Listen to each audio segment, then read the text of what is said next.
प्रेम से बोलिए विष्णु भगवान की जय। अर्जुन ने भगवान श्री कृष्ण से कहा, हे मधुसूदन, आपने फाल्गुन मास के शुक्ल पक्ष की एकादशी अर्थात आमल की एकादशी के बारे में विस्तार पूर्वक बतलाया। चैत्र माह के कृष्ण पक्ष में आने वाली एकादशी का क्या नाम है तथा उसकी विधि क्या है, कृपया करके आप मेरी बढ़ती हुई जिज्ञासा को शांत करें। भगवान श्री कृष्ण ने कहा, हे अर्जुन, चैत्र मास के कृष्ण पक्ष की एकादशी को पाप मोचनी एकादशी के नाम से जाना जाता है। एक बार की बात है, पृथ्वीपति राजा मानधाता ने लोमश ऋषि से यही प्रश्न किया था जो तुमने मुझसे किया है। अतः जो कुछ भी ऋषि लोमश ने राजा मानधाता को बतलाया वही मैं तुमसे कह रहा हूँ।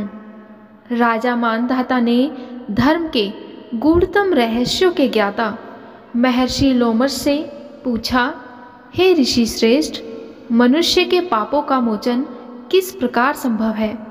कृपया करके कोई ऐसा सरल उपाय बताएं जिससे सभी को सहज ही पापों से छुटकारा मिल जाए। महर्षि लोमश ने कहा, हे राजा, चैत्र मास के कृष्ण पक्ष की एकादशी का नाम पाप मोचनी एकादशी है। उसके व्रत के प्रभाव से मनुष्यों के अनेक प्रकार के पाप नष्ट हो जाते हैं। मैं तुम्हें इस व्रत की कथा सुनाता हूँ, ध्यानपूर्वक श्रवण करो। प्राचीन समय में चैत्र रथ नामक एक वन था। उसमें अप्सराएं किन्नरों के साथ विहार किया करती थी। वहाँ सदैव वसंत का मौसम रहता था, अर्थात उस जगह सदा नाना प्रकार के पुष्प खिले रहते थे। कभी गंधर्व कन्याएं विहार किया करती थी, कभी देवेंद्र अन्य देवताओं के साथ क्रीड़ा किया करते थे। उसी वन में मेधावी नाम के एक ऋषि भी तपस्या में लीन रहते थे। वे ऋषि शिव भक्त थे। एक दिन मंजू घोषा नामक एक अप्सरा ने उनको मोहित करके उनकी निकटता का लाभ उठाने की चेष्टा की। इसीलिए वह कुछ दूरी पर बैठ वीणा बजाकर मधुर स्वर में गाने लगे। उसी समय शिव भक्त महर्षि मेधावी को कामदेव भी जीतने का प्रयास करने लगे। कामदेव ने उस सुंदर अप्सरा के भ्रू का धनुष बनाया, कटाक्ष को उसकी प्रत्यंचा बनाई और उसके नेत्रों को मंजू घोषा अप्सरा का सेनापति बनाया। इस तरह कामदेव अपने शत्रु भक्त को जीतने को तैयार हुआ। उस समय महर्षि मेधावी भी युवावस्था में थे और काफी हष्ट पुष्ट थे। उन्होंने यज्ञोपवीत तथा दंड धारण कर रखा था। वे दूसरे कामदेव के समान प्रतीत हो रहे थे। उस मुनि को देखकर कामदेव के वश में हुई मंजू घोषा ने धीरे धीरे मधुर वाणी से वीणा पर गायन शुरू किया तो महर्षि मेधावी भी मंजू घोषा के मधुर गाने तथा उसके सौंदर्य पर मोहित हो गए। वह अप्सरा मेधावी मुनि को कामदेव से पीड़ित जानकर उनसे आलिंगन करने लगी। महर्षि मेधावी उसके सौंदर्य पर मोहित होकर शिव रहस्यों को भूल गए और काम के वशीभूत होकर उसके साथ रमण करने लगे। काम के वशीभूत होने के कारण मुनि को उस समय दिन रात का कुछ भी ज्ञान न रहा और काफी समय तक वे रमण करते रहे। तदुपरांत मंजू घोषा उस मुनि से बोली, हे ऋषिवर, अब मुझे बहुत समय हो गया है, अतः मुझे स्वर्ग जाने की आज्ञा दीजिए। अप्सरा की बात सुनकर ऋषि ने कहा, हे मोहिनी, संध्या को तो आई हो और प्रातःकाल होने पर चली जाना। ऋषि के ऐसे वचनों को सुनकर अप्सरा उनके साथ रमण करने लगी। इसी प्रकार दोनों ने साथ साथ बहुत समय बिताया। मंजू घोषा ने एक दिन ऋषि से कहा, हे विप्र, अब आप मुझे स्वर्ग जाने की आज्ञा दीजिए। मुनि ने इस बार भी वही कहा, हे रूपसी, अभी ज़्यादा समय व्यतीत नहीं हुआ है, कुछ समय और ठहरो। मुनि की बात सुनकर अप्सरा ने कहा, हे ऋषिवर, आपकी रात तो बहुत लंबी है। आप स्वयं ही सोचिए कि मुझे आपके पास आए कितना समय हो गया है। अब और ज़्यादा समय तक ठहरना क्या उचित है? अप्सरा की बात सुन मुनि को समय का बोध हुआ और वे गंभीर पूर्वक विचार करने लगे। जब उन्हें समय का ज्ञान हुआ कि उन्हें रमण करते करते 57 वर्ष व्यतीत हो चुके हैं, तो वह अप्सरा को काल का रूप समझने लगे।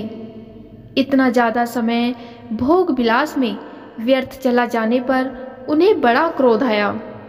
अब वह भयंकर क्रोध में जलते हुए उस तप नाश करने वाली अप्सरा की तरफ भ्रुकुटी तान कर देखने लगे। क्रोध से उनके अधर कांपने लगे और इंद्रियां बेकाबू होने लगी।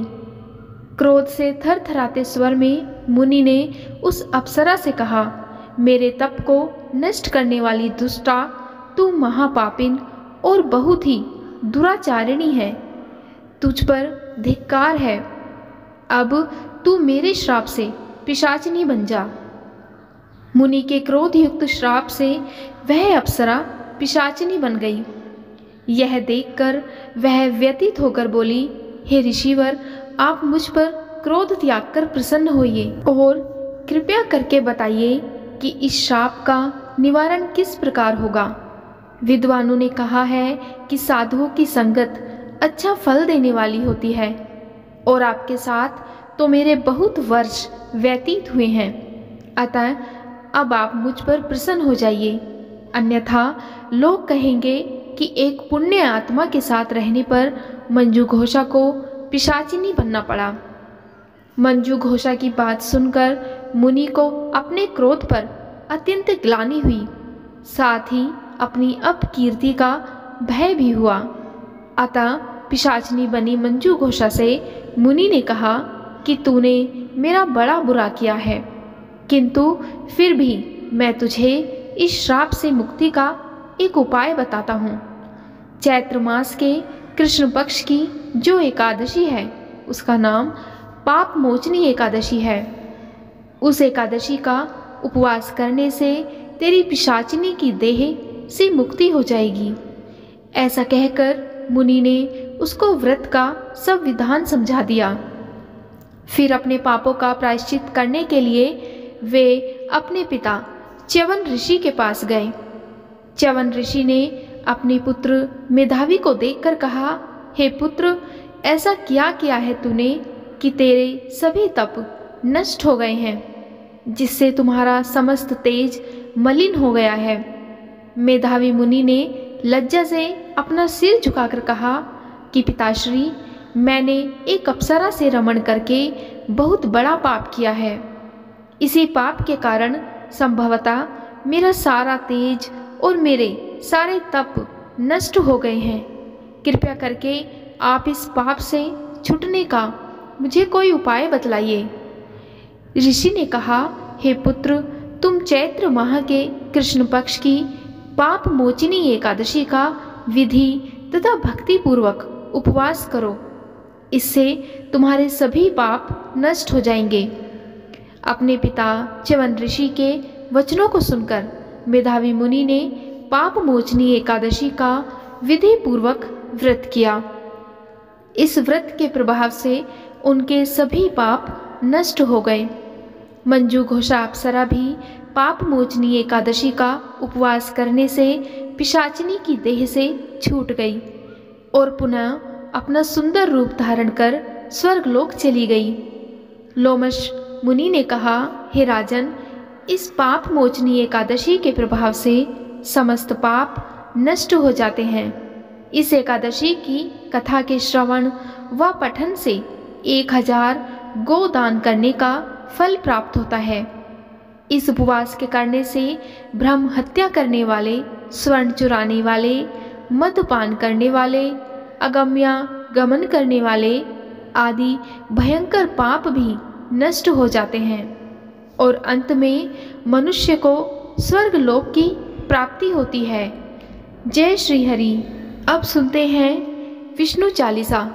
विष्णु सुनिए विनय सेवक की चितलाए, कीरत कुछ वर्णन करूं दीजे ज्ञान बताए।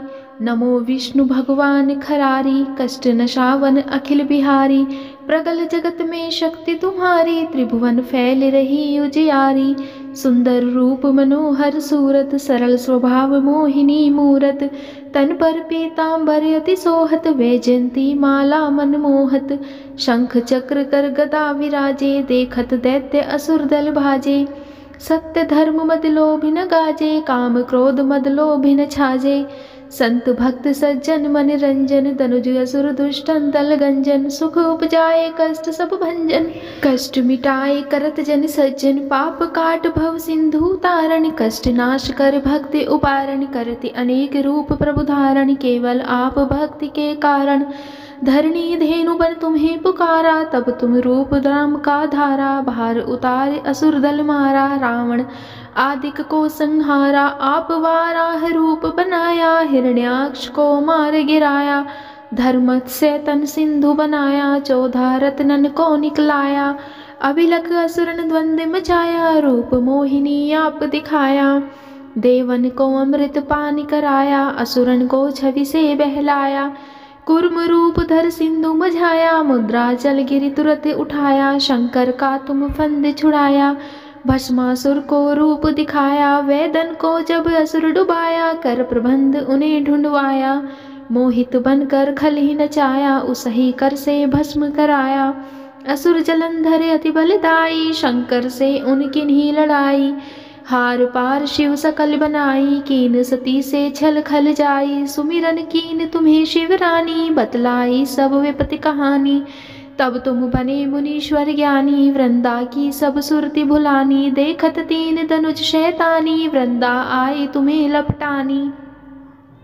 हो स्पर्श धर्म क्षति मानी, हना असुर उर शिव शैतानी। तुमने ध्रुव प्रहलाद उबारे, हिरण्याक्ष आदिक खल मारे।